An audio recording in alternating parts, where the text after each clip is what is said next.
Hi. I'm glad you joined me to take a closer look at the brilliance of Steve Jobs, his thinking and vision, and what made Apple the most profitable company on the planet. Here's an excerpt from the interview Jobs gave in 1995.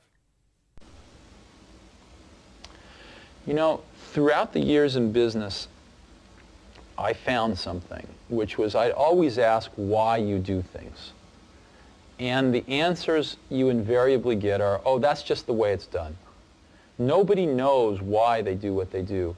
Nobody thinks about things very deeply in business. That's what I found. In business, we usually hear stories from leaders and experts after the fact. Here's how I did X, and you can too. But what was cause and what was effect? It's a common mistake to reverse them.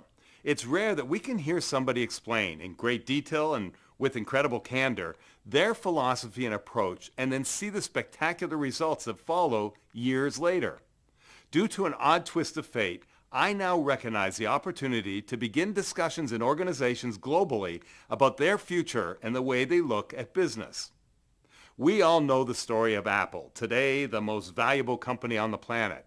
But did you know that it grew from a company that was in ruins, just 90 days away from bankruptcy? Before anyone, including Steve Jobs, thought he'd rejoin Apple, let alone spark one of the most incredible journeys in the history of capitalism, Steve sat down with BBC interviewer Robert Cringely for a no-holds-barred 64-minute discussion. Here is Steve talking about his theory of A-Team.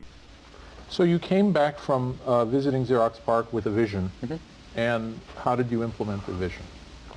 Well, I got our best people together and started to get them working on this. The problem was that we'd hired a bunch of people from Hewlett-Packard. And they didn't get this idea. They didn't get it. I remember having dramatic arguments with some of these people who thought the coolest thing in user interface was soft keys at the bottom of a screen, you know. They had no concept of proportionally spaced fonts, no concept of a mouse. Matter of fact, I remember arguing with these folks, people screaming at me that it would take us 5 years to engineer a mouse and it would cost $300 to build. And I finally got fed up. I just went outside and found David Kelly Design and asked him to design me a mouse. And in 90 days, we had a mouse we could build for 15 bucks that was phenomenally reliable. So I found that, in a way, Apple did not have the caliber of people that was necessary to seize this idea in many ways. This is the best interview he ever gave, full of countless leadership lessons and tremendous team-building takeaways. Yet, only a few minutes of the interview made it to television, and then only in the United Kingdom at that. And somewhere between London, England, and a PBS station in Oregon, the master tape went missing, and remains so today. For 17 years, that was apparently the end of it. Then, 2 days after Steve Jobs died in October 2011, as reported on Robert Cringely's blog, he said, 2 weeks ago, Talk of the Nation director Paul Sen found a VHS copy of the Jobs interview stored in his UK garage. This is undoubtedly the only surviving copy of the best TV interview Steve Jobs ever gave, yet nobody ever saw it. In my new 1 to 4 hour session, Steve Jobs on leadership, high-performance teams, and innovation, it's not just me as a talking head. I get attendees doing most of the talking by facilitating a discussion after each short video clip.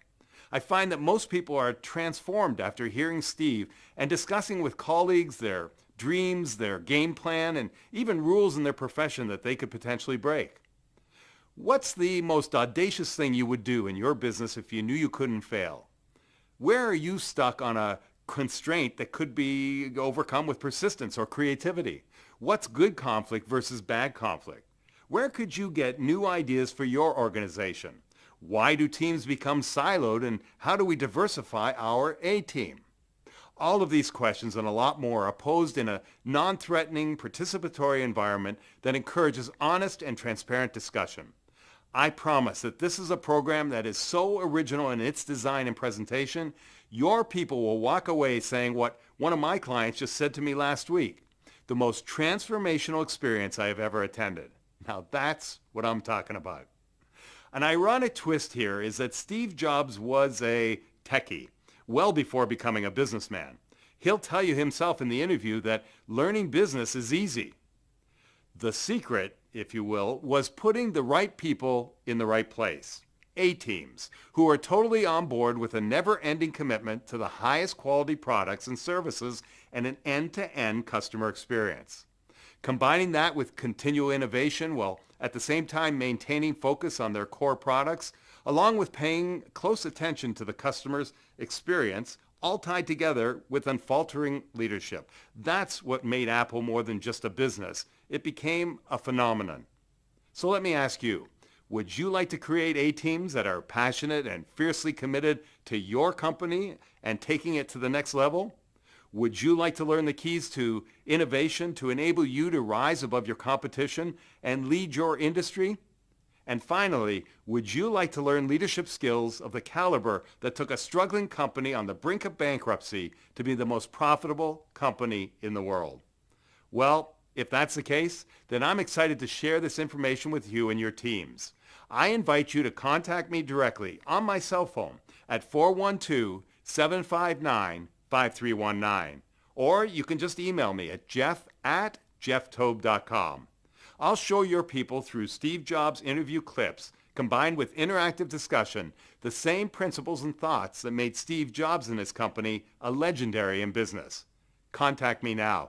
This presentation could be the catalyst for a change in your organization that could literally transform your business.